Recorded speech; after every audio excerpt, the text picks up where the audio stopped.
In the United States, the power to wage war is supposed to belong to Congress. But this weekend, Congress wasn't even in the room.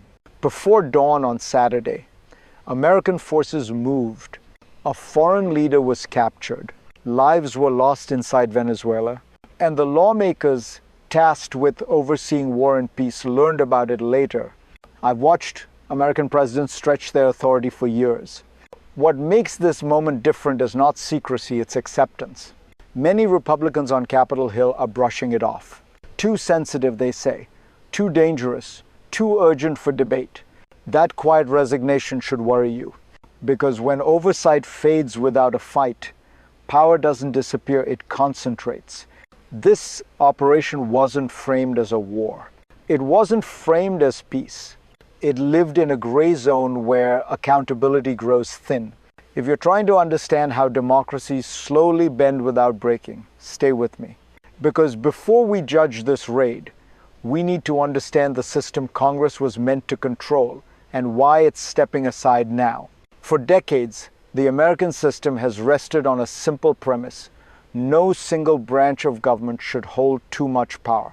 Congress debates, the president executes. And when force is used abroad, the two are supposed to move together. But that balance has been quietly shifting, not overnight, not with a single dramatic vote, but through habits, exceptions, and moments just like this one. The question now is not whether the president can act quickly. Every modern president can. The real question is whether Congress still insists on being part of the decision. In theory, lawmakers hold the power of war, funding, and oversight.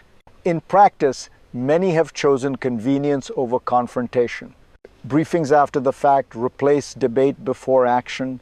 Silence replaces scrutiny. What happened with Venezuela exposes that tension, not as a scandal, but as a pattern. A system where urgency becomes justification, and justification becomes precedent. To see how we arrived here, we have to go back not just to this administration, but to the history that taught presidents they could act first and explain later. To understand this moment, you have to understand how American war powers slowly drifted. Not through rebellion, through repetition. After Vietnam, Congress tried to pull authority back. The War Powers Resolution of 1973 was meant to be a reset. Presidents would consult lawmakers before military action, and if they didn't, they would explain themselves within 48 hours. On paper, it looked like balance. In reality, it created a loophole culture. Presidents learned a simple lesson. Act fast, brief later, argue legality afterward. From limited strikes to special operations, each exception felt small. But together, they rewired the system. There were precedents, highly sensitive missions kept secret, operations justified by urgency, even bipartisan silence when things worked. Over time, Congress adjusted not by resisting, but by accommodating.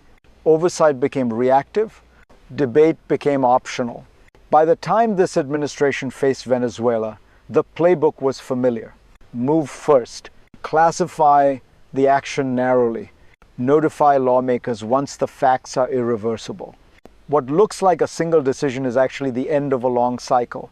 And that cycle is what made this moment possible. Because once power drifts far enough, the real crisis isn't the action itself. It's that no one is surprised anymore. The moment everything crystallized was not the raid itself. It was the reaction afterward. When congressional leaders finally gathered for a briefing, it was already over. The target had been captured. The mission reframed, the consequences set. That, for some lawmakers, was the breaking point. This wasn't a distant strike or a fleeting show of force. Nicolas Maduro was seized to face an American courtroom. Military power had merged with the justice system in a way the United States had rarely seen. And suddenly, familiar lines blurred. Was this war? Was it law enforcement? Or was it something new designed precisely to avoid congressional scrutiny? Even within the president's own party, unease surfaced. Key lawmakers who were excluded from the briefing demanded answers, not because they opposed the outcome, but because they had been bypassed. The administration's response was simple. The War Powers Act had been satisfied. Notification came after the fact. Technically compliant, politically dismissive. This is how democratic stress fractures form. Not through defiance of the law, but through minimal obedience to it. If this distinction feels abstract, it shouldn't, because once force is reclassified as something less than war, oversight quietly evaporates. And that brings us to the most important question of all. What kind of action allows power to move freely without permission? What makes this possible is not secrecy, it's classification. By calling the operation something other than war, the administration unlocked a different set of rules. This wasn't framed as an invasion. It wasn't framed as a sustained military campaign. It was framed as an arrest.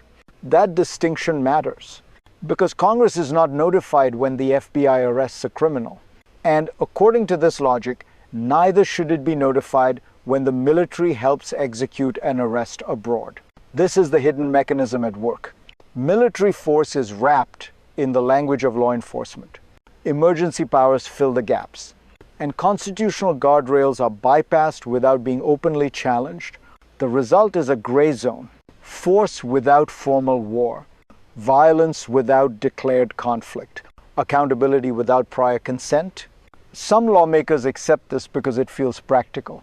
Others because it feels familiar. Presidents of both parties have relied on similar reasoning when it suited them. But the system was never designed for convenience. It was designed for friction. When friction disappears, power accelerates. And once acceleration becomes normal, stopping it requires more courage than most institutions can muster. This is why the debate over legality misses the point. The real issue isn't whether the president can do this. It's whether anyone still insists on being asked. And once that expectation fades, the next crisis doesn't need justification. It only needs momentum. The second shock comes from how easily this logic spreads.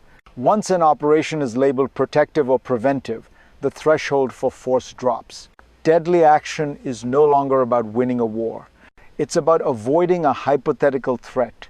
In this case, the argument hinges on imminence, that Maduro, described by the administration as a narco-terrorist, represented an imminent danger to Americans. And that danger justified military force to protect those executing an arrest warrant. But this is where the logic tightens and strains. Drug trafficking is real. Violence is real. Yet the flow of drugs depends on demand inside the United States. The deadliest drugs killing Americans today are opioids, not cocaine, not foreign armies, and certainly not a single man in Caracas. Still, once force is justified as defense, limits blur. No long-term troops are required. No occupation is declared. A naval presence remains offshore, and the clock of congressional approval never clearly starts. This is escalation without acknowledgement, a crisis that never announces itself as won. And when a nation can use military power abroad without calling it war, the question becomes unsettlingly simple. How many such actions can occur before restraint disappears entirely? Because by the time Congress notices the pattern, the precedent is already locked in. Now let's bring this down to where it actually lands. With you, because while these debates unfold in briefing rooms and committee halls, you live with the consequences. Not in theory, in practice. You are told this is about protection, about safety, about threats kept far away from home. But you are never asked how much unchecked power you're willing to trade for that promise. When military force is used without debate, you don't just lose transparency, you lose choice. You lose the moment where representatives speak on your behalf. And over time, something quieter happens. You stop expecting to be informed. You stop expecting limits. That's how democratic erosion feels. Not dramatic, but numb. Not imposed, but normalized. If you've ever wondered why politics feels distant, why decisions feel inevitable, This is part of the answer. Power moves faster when no one slows it down. If this matters to you, if you believe accountability should come before force, this is the moment to stay engaged. Share this. Question it. Because silence isn't neutral. It's permission. And once permission becomes habit, it doesn't just affect foreign policy. It reshapes the relationship between you and the state. And that shift doesn't stop at America's borders. What happens next doesn't stay contained inside Venezuela. It never does. When the United States acts this way, the world takes notes. Allies watch the process as closely as the outcome. Adversaries study the precedent, not the press release. If America can deploy military force under the banner of law enforcement, others will claim the same right. Russia, China, regional powers with far fewer constraints. The language travels faster than the troops. Imminent threat, protective action, internal security. These phrases become tools. And once tools are normalized, they are reused often against weaker states, dissidents, or rivals. There is also a diplomatic cost. When Congress is sidelined, long-term strategy disappears. Partners don't know what comes next. Markets don't know how far escalation might go. Stability erodes not through chaos, but through uncertainty. This is how a single operation ripples outward. Not as a shock wave, but as a signal. Power exercised without consultation may feel efficient, but globally it reads as volatility. And in a world already tense, volatility is contagious. Which brings us to the hardest question of all. Where does this path lead if nothing interrupts it? If nothing changes, the future unfolds along three possible paths. The first is the optimistic one. Congress reasserts itself, not through outrage, but through action. War powers are clarified, gray zones are narrowed, presidents are forced politely but firmly to ask again. In this future, the Venezuela raid becomes a warning shot. A moment that reminded lawmakers why friction exists in the first place.